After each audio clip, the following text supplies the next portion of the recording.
So we got a new snap-in from Kilohertz. It's the nonlinear filter. In this case, you may not have to drive the signal all the way to get the most interesting result, because there are areas where a small change will change the sound a lot.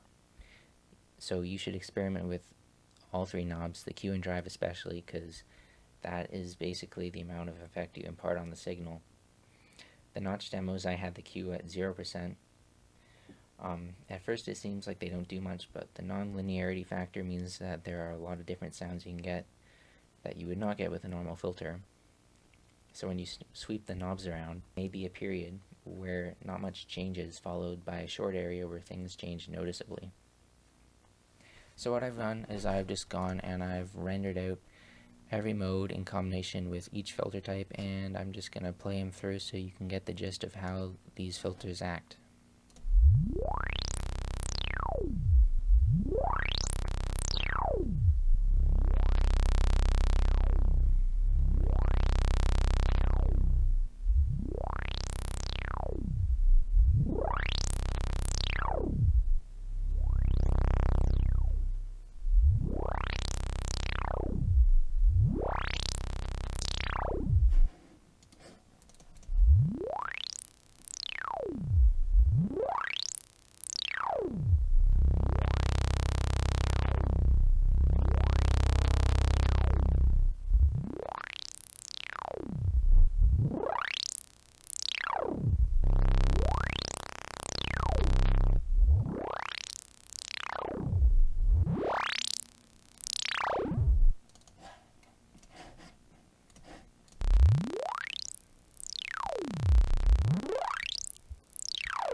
Clean appears to be the same as the normal filter snap-in.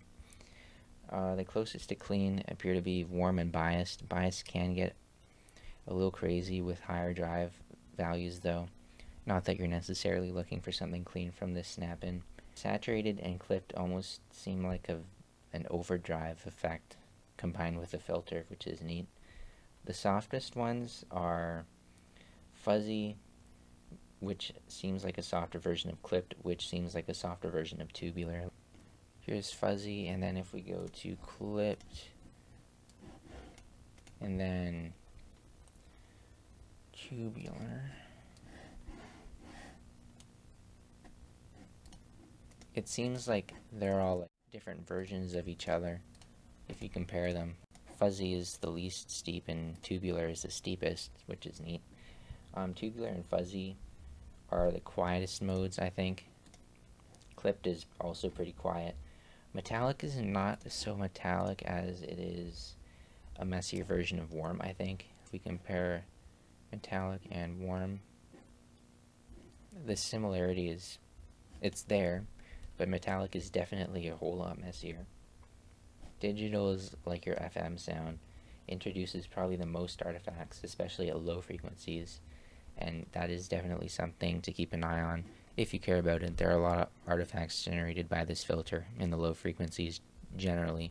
The notches seem to be the cleanest, but a good example of non-linearity would be in the bandstop mode, fuzzy or digital. So if we move it into the lower frequencies, there's a lot of change in this area alone. Same thing with digital, lots of change, and you can see how it earns its name nonlinear filter. Fuzzy never becomes a notch filter, which is odd, except for 1 or 2 points. Same thing with digital. Like you have to move it into just the right spot so you can use it as a notch.